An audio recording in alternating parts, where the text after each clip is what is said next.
So, good morning ma'am. My topic is all about 1986 People Power Revolution. Ang People Power Revolution, ito ang pag-aalsa ng mga tao laban sa Administrasyong Marcos.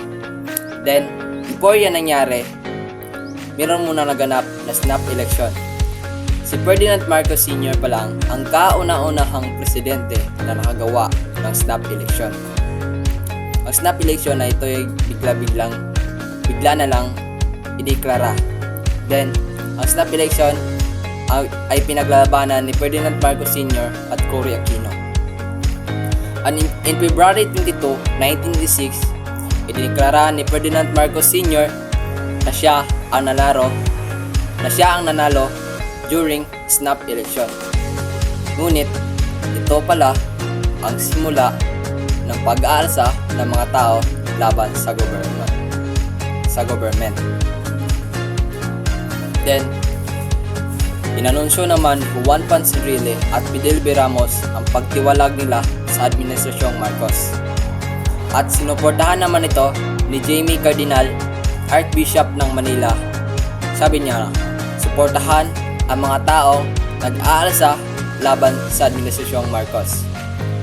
Then, unti-unti nang nagsikilos ang mga tao pabutang EDSA at Camp Aguinaldo at iba't ibang lugar sa Malacanang.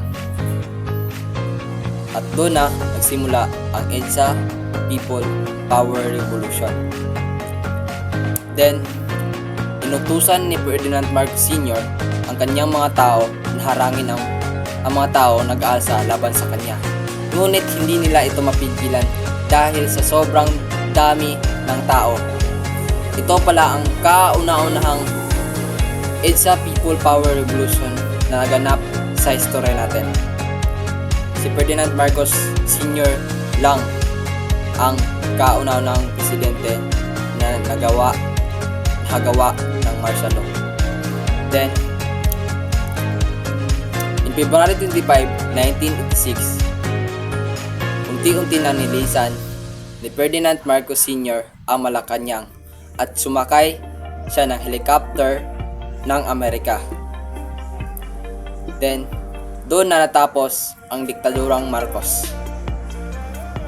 I hope you learned something. Thank you.